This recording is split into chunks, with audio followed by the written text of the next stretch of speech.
13 डिसेंबर राजकीय क्षेत्रातली एक दिग्गज व्यक्ती, अशा व्यक्तींची आठवण काढताना राहून राहून त्या विधात्याला प्रश्न विचारावासा वाटतो की का रे बाबा, ज्यांच्या मनामध्ये खरोखर जनकल्याणाची भूमिका आहे, ज्यांच्या वागण्या बोलण्यामध्ये अतिशय साधेपणा आहे, ज्यांना तू अजून थोडं आयुष्य दिलं असतंस तर जनतेचं कितीतरी कल्याण झालं असतं, अशा लोकांना तू लवकर का नेतोस?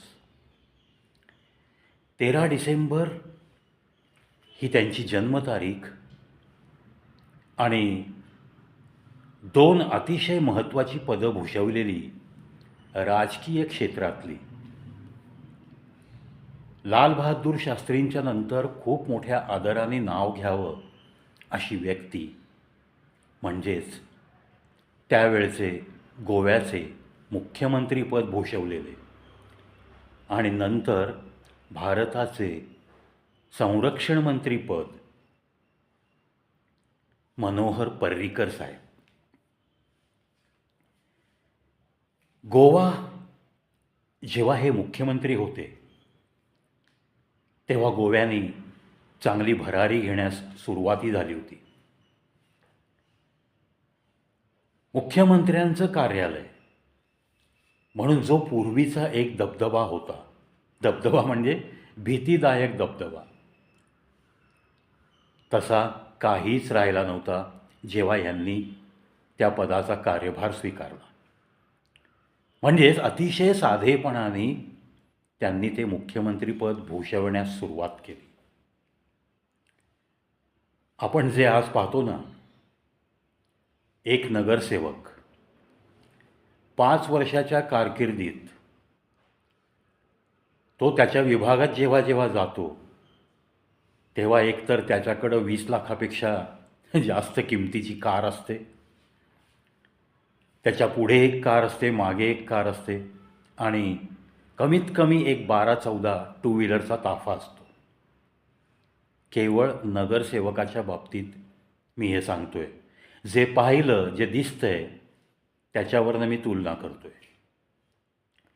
म्हणूनच मनोहर पर्रीकर साहेबांची खूप खूप आठवण ही मनात रेंगाळत राहणार. कारण ही साधी माणसं ना, ही खरंच काहीतरी उत्तुंग करण्यासाठी जन्माला आलेली होती. ठीक आहे, त्यांना जो काही कार्यकाळ मिळाला, जेवढं आयुष्य मिळालं, तेवढ्या आयुष्यात आता पहा ना, माझ्यासारख्या या छोट्या कलाकाराच्या सुद्धा मनात त्यांच्या आठवणी रेंगाळतात. कधी त्यांना भेटलेलो नाही आहे, पण त्यांच्याविषयी भरपूर वाचनात आलेल्या गोष्टी आणि त्याच्यावरून त्यांच्या एकंदरीत स्वभावाचा आलेला अंदाज, याच्यावरनं त्यांच्या आठवणीत थोडं बोलावंसं वाटतं. मुख्यमंत्र्याची कार चालली तर त्याच्यामागं अनेक कार, पुढे पायलट कार, मागे अजून काही. त्यानंतर सगळ्या चौकांमध्ये ज्या ज्या ठिकाणी तुम्हाला संवेदनशील असं वाटतंय त्या त्या एरियामध्ये चोख पोलीस बंदोबस्त, विदाऊट युनिफॉर्म फिरणारे पण काही ब्रँचेसचे पोलीस लोक, असा सगळा लवाजमा ठेवावा लागतो. सुरक्षेच्या दृष्टिकोनातनं हे करणं ठीक आहे, परंतु असा सुद्धा कधी बडेजाव न दाखवता जगलेली ही व्यक्ती. उदाहरणादाखल गोव्यामध्ये जुनी स्कूटर, स्वतःच्या व्हाईट कमाईत घेतलेली जुनी स्कूटर, विजार आणि शर्ट आणि नियमाप्रमाणे डोक्यावर हेल्मेट, अशा परिस्थितीत मनोहर पर्रीकर साहेब मुख्यमंत्री पदावर कार्यरत असतानाची गोष्ट. चौकामध्ये गेले, रेड सिग्नलला यथोचितरित्या थांबले. शेवटी तो राज्याचा मुख्यमंत्री आहे, नियमांचं काटेकोर पालन. एकतर कुठलाही पोलीस बंदोबस्त न घेता एखादा मुख्यमंत्री आपण ज्या राज्याचे मुख्यमंत्री आहोत त्या राज्यात एखाद्या रस्त्यावरून स्कूटरवर कोणाला न सांगता फिरतो, कोणतीही सिक्युरिटी न घेता फिरतो, हेच मोठं अप्रूप आहे ना. होतं काय की तुमचे जर हात नको त्या कार्यात गुंतलेले असतील तर मग तुम्हाला आजूबाजूला सिक्युरिटी घेऊन फिरावं लागतं. अशी काहीशी गत अनेक राजकीय नेत्यांची झालेली आहे. सिग्नलला थांबले तेवढ्यात एका मुलाने सुसाट रेड सिग्नल असताना गाडी सिग्नलच्या पुढे नेली आणि हवालदारांनी शिट्टी मारून त्याला बोलवलं. हा सगळा खेळ बाकीच्या 3 साईडचे सिग्नल ग्रीन होऊन ते ट्रॅफिक सुरू होईपर्यंत एका कोपऱ्यात चाललेला प्रकार, त्यांची हमरी तुमरी, हे सगळं मनोहर पर्रीकर साहेब पाहत होते. नंतर त्यांच्या सिग्नलची जेव्हा ग्रीन सिग्नल मिळण्याची वेळ होते त्याच्या आत त्यांनी आपली स्कूटर एका कडेला, कोणालाही अडचण होणार नाही अशा ठिकाणी स्टँडवर लावली आणि त्या हवालदार आणि त्या मुलाची काय हुज्जत चालली तिथे गेले. काहीही सांगितलं नाही की मी मुख्यमंत्री पर्रीकर आहे. पण हेल्मेट काढल्यानंतर कदाचित त्या हवालदारांनी ओळखलं असावं. त्यांनी हळूच त्याला सांगितलं, या मुलाला आत्ता सोडून दे, फक्त हा जो गुरगुर बोलतोय ना, मी कोण आहे, मी एका पोलीस अधीक्षकाचा मुलगा आहे, हे त्याचं बोलणं फक्त ऐकून घे आणि जो कोणी पोलीस अधीक्षक आहे त्याचं पूर्ण नाव लिहून घे आणि मला दे. हवालदाराच्या यथावकाश लक्षात आलं की ही व्यक्ती आपले गोव्याचे मुख्यमंत्री आहेत. त्यांची कधी ना कधी सलामी झालेली असते, कुठे ना कुठे कार्यक्रमात त्यांनी पाहिलेलं असतं, त्यातून ती पोलिसांची नजर. त्यांनी ओळखलं आणि गुपचूप त्या मुलाला सांगितलं, काय हरकत नाही बाबा, तू माझ्या बॉसचा मुलगा आहेस, नाव तर सांगशील बॉसचं. मग त्याने अगदी थाटात कसा नरमला हवालदार म्हणून आनंद जो होतो अशा लोकांना, तशा पद्धतीने तो मुलगा खुश झाला आणि मग त्यांनी नाव सांगितलं आपल्या वडिलांचं. पर्रीकर साहेबांनी ते नाव लिहून मागितलं हवालदाराकडे, गुपचूप खिशात कागद ठेवला आणि पुन्हा एकदा रेड सिग्नल लागलेला होता म्हणून आपली गाडी घेऊन पुन्हा त्या सिग्नलला थांबले आणि जेव्हा ग्रीन सिग्नल मिळाला तेव्हाच ते तिथून गेले. जाताना हवालदारांनी कळत न कळतच त्यांना सॅल्यूट ठोकलाच, कारण एकदा माहीत झाल्यानंतर प्रोटोकॉल आपण पाळला पाहिजे अशी शिस्त त्या पोलिसांना नक्की असते. त्यांनीसुद्धा मान हलवून सॅल्यूटचा स्वीकार केला आणि ते तिथून निघून गेले. कार्यालयात गेल्या गेल्या त्यांनी आपल्या PAला सांगितलं, तो कागद दिला आणि या अधीक्षक साहेबांना माझ्या चेंबरमध्ये, ते जर आत्ता कामात नसतील तर आत्ता लगेच बोलवा, त्यांना काम असेल तर ते कधी येत आहेत ती वेळ कळवा, त्यावेळेस मी चेंबरमध्ये असेन.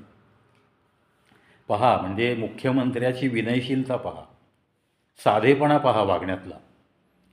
त्या PAने काय असेल ते त्याची ड्युटी बजावली आणि मुख्यमंत्र्यांचा निरोप म्हणल्यावर पोलीस अधीक्षक सगळी कामं टाकून साहेबांनी बोलवले म्हणून ते तडक अर्ध्या पाऊण तासात चेंबरला हजर.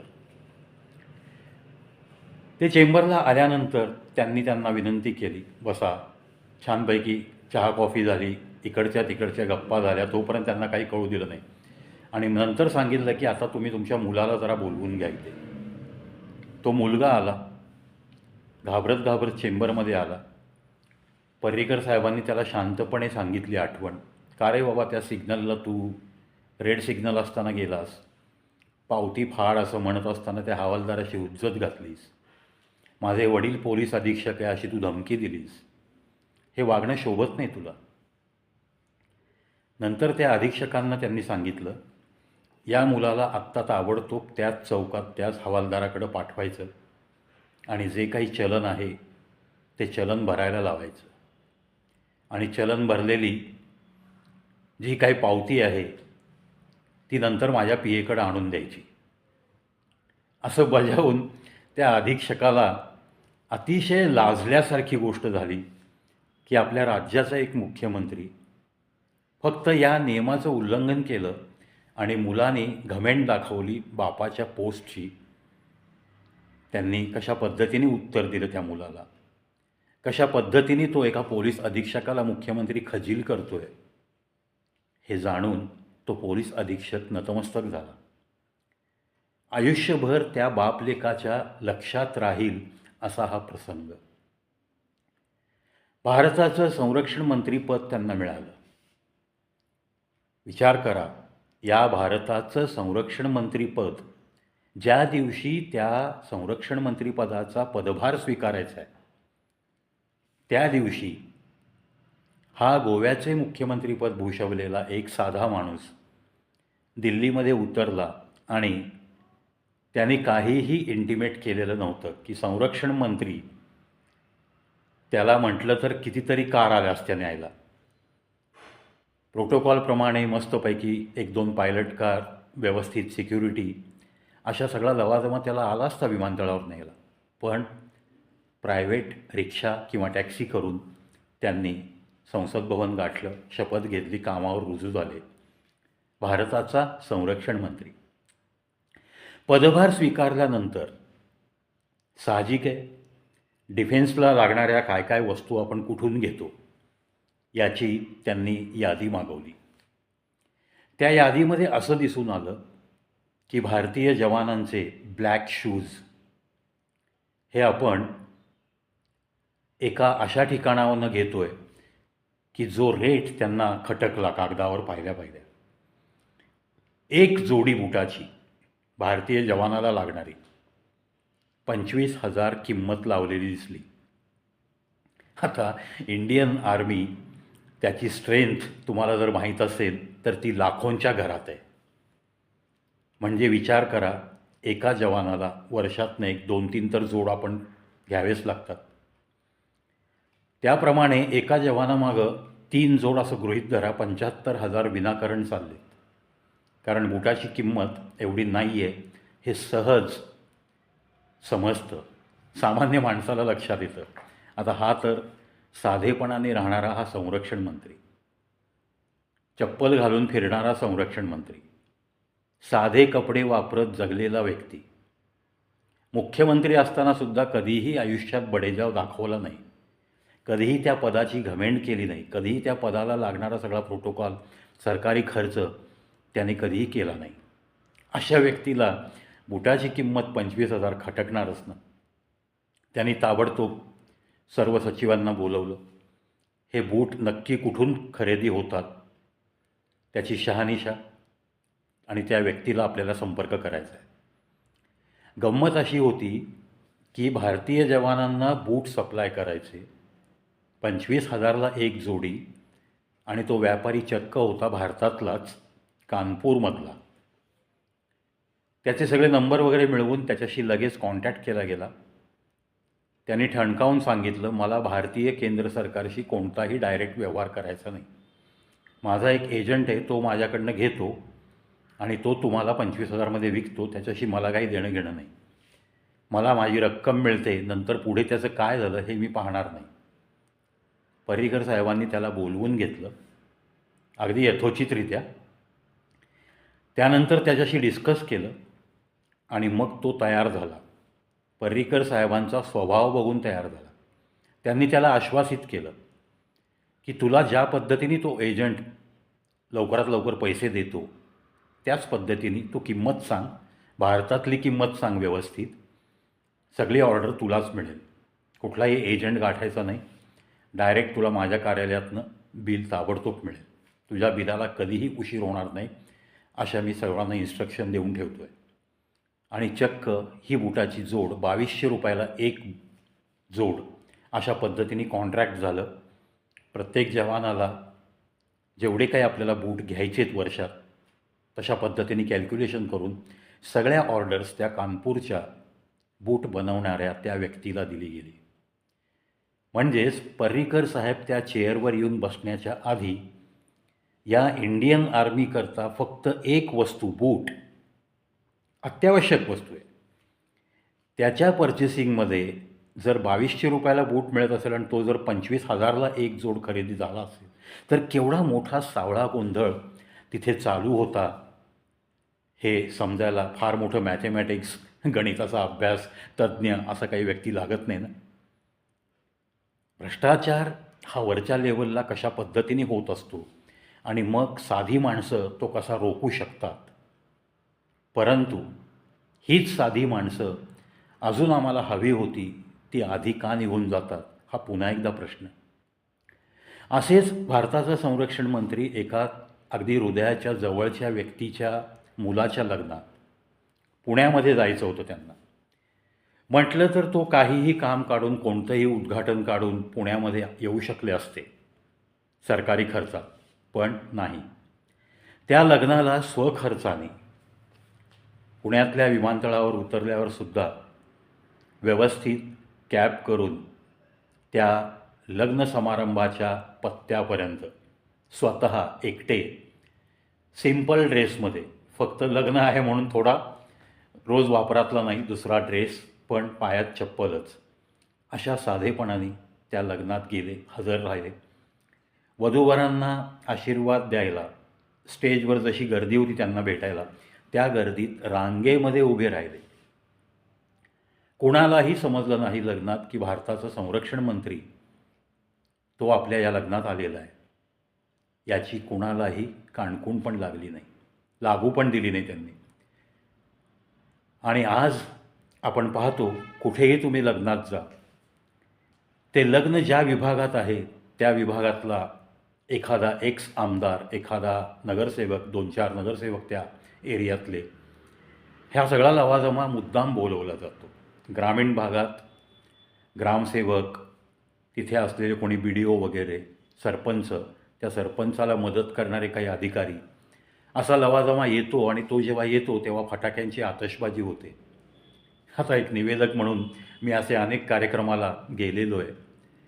आणि मग माझ्या कानाशी गर्दी व्हायची. एक एक चिठ्ठीवर नाव लिहून यायला लागलं. आणि एका कार्यक्रमात मी त्या ऑर्गनायझरला लगेच बोलवलं. 2 नावं मी अनाऊन्स केली ऐन वेळेस. नंतर मी ऑर्गनायझरला बोलवलं. म्हणलं, हा जो खेळ चालतो ना तुमच्याकडं, हा आला की अनाऊन्स कर, तो आला की अनाऊन्स कर, तो आला की म्युझिक लाव, हा आला की परत बोल, असले धंदे मी करत नाही. म्हणलं, इथून पुढचं सगळं काही निवेदन आहे ते तुमच्यातल्या व्यक्तींनी करायचं. आणि सगळे स्वागत वगैरे संपले तुमचे, हे नगरसेवक, ग्रामसेवक, सरपंच, अमुक तमुक, त्यानंतर तुम्ही मला बोलवायचं, मुख्य कार्यक्रमाचं निवेदन नक्की करेल. असं मला खडसावावं लागलं. अशी अनेक फंक्शन्स झाली. मग यांनी हे दिलं, त्यांनी ते दिलं, असल्या तर भानगडी मी कधीही निवेदनात पुकारत नाही. सांगायचा मुद्दा हा आहे की इथं तुम्हाला साध्या साध्या पोस्टवर बसल्यावर हार तुरे लागतात, फटाके लागतात, म्युझिक लागलं पाहिजे, तुम्ही गेल्यानंतर तुमचा सन्मान झाला पाहिजे, ऑर्गनायझरनी कमरेत वाकून तुम्हाला नमस्कार केला पाहिजे. अशा माफक अपेक्षा घेऊन तुम्ही जगता साध्या साध्या पोस्टवरची माणसं. आजूबाजूला 4 बाउन्सर्स, त्यांची 2-2 हजार रोजची फी तुम्ही भरायला लावता. हा देखावा करणाऱ्या या युगामध्ये भारताचे संरक्षण मंत्री साध्या वेशामध्ये एका लग्नात येतात. ज्यांनी त्यांना बोलवलं आहे त्यांच्याशी अगदी मनमोकळ्या गप्पा मारतात, त्यांच्याबरोबर जेवणाचा आस्वाद घेतात, नवरा नवरीला शुभाशीर्वाद देण्यासाठी रांगेत उभारून रांगेनी वरती जातात स्टेजवर. कुठे हो हा साधेपणा आज पाहायला मिळतो का? आणि म्हणूनच या 13 डिसेंबर या दिवशी जन्माला आलेली ही एक महान व्यक्ती, भारताचे माजी संरक्षण मंत्री, गोव्याचे माजी मुख्यमंत्री, आज तुम्ही गेलात ना पर्रिकर साहेब, तरीसुद्धा तुमच्या या आठवणीनं या अशाच अजून शेकडो वर्ष माझ्यासारखी काही माणसं नक्की या आठवणी बोलत राहतील. एक संरक्षण मंत्री, एक गोव्याचा मुख्यमंत्री इतक्या साधेपणाने वागतो. जॉईन व्हायला गेल्यानंतर दिल्लीमध्ये तो प्रायव्हेट स्वतःच्या पैशातनं रिक्षा टॅक्सी करून संसद भवनपर्यंत जातो. कोणताही प्रोटोकॉल तो मागत नाही, कोणतीही सिक्युरिटी मागत नाही. अशा व्यक्तीने का बरं लवकर एक्झिट घ्यावी, हा पुन्हा पुन्हा मनात येणारा प्रश्न. पण आपल्या जन्माचं, आपल्याला मिळालेल्या आयुष्याचं सार्थक कशा पद्धतीने करता येतं, असा एक आदर्श घालून दिलेला राजकीय क्षेत्रातला जरा हटके व्यक्तिमत्व, असं ज्याला आपण नक्की म्हणू शकतो, असंच हे व्यक्तिमत्व. चिरकाळ त्यांच्या आठवणी आपण ताज्या ठेवूयात. लालबहादूर शास्त्री, डॉक्टर राजेंद्र प्रसाद, सर्वपल्ली राधाकृष्णन, अशी काही नावं आहेत. इंजिनिअरिंग क्षेत्रातले मोक्षगुंडम विश्वेश्वरय्या. अहो, त्यांना तुम्ही पाहाल ना तर तुम्हाला वाटणार पण नाही की ही इतक्या मोठ्या पदावरच्या व्यक्ती आहेत. अशी साधेपणाने जगलेल्या या माणसांनी या भारत देशाला समृद्ध केलं आहे, नक्कीच समृद्ध केलं आहे. म्हणून पुन्हा पुन्हा मनोहर पर्रीकर या व्यक्तीच्या आठवणींना मनःपूर्वक नमन करतो मी. आणि त्यांच्या आठवणी तुम्ही आम्ही सगळ्यांनी ताज्या ठेवून जमेल तेवढं त्यांच्या आदर्शाला नमन करत, आपल्यामध्ये असा काही आदर्श घेता येईल का? खरं हा प्रश्नच राहील. पण प्रयत्नवादी असायला काय हरकत आहे? थोडीफार आपण या राजकीय क्षेत्राकडून अशासुद्धा आशा बाळगूयात. चित्र धुसर आहे, असा व्यक्ती पुन्हा होणे नाही असंच म्हणावंसं वाटतं. आणि याचबरोबर त्यांच्या अशा काही आठवणी, अनंत आठवणी आहेत, त्यांच्याविषयी बोलत बसलो तर मला असं वाटतं मी कमीत कमी 25 तरी व्हिडिओ सहज बनवेन. असो, पण या व्हिडिओत इतकंच. पुन्हा एकदा त्यांच्या आठवणींना मनःपूर्वक नमन. त्यांच्या मागे त्यांचे जे कोणी कुटुंबीय आहेत त्यांना कोणत्याही प्रकारच्या अडचणींचा सामना करावा लागू नये. कुठे त्यांची काही कामं असली तर या लालफितीच्या कारभारामध्ये कुणीही त्यांना अडवणूक करू नये. एका प्रामाणिक संरक्षण मंत्र्याच्या कुटुंबीय आहे एवढ्या सदराखाली त्यांना वाटेल ती मदत करण्यास तत्पर असलं पाहिजे लोकांनी, एवढी मात्र मी जाता जाता अगदी कळकळीची विनंती पण करू शकतो. भेटूयात पुन्हा अशाच काही नवीन गोष्टी घेऊन याच चॅनलवर, कविप्रवीश शो यूट्यूब चॅनल.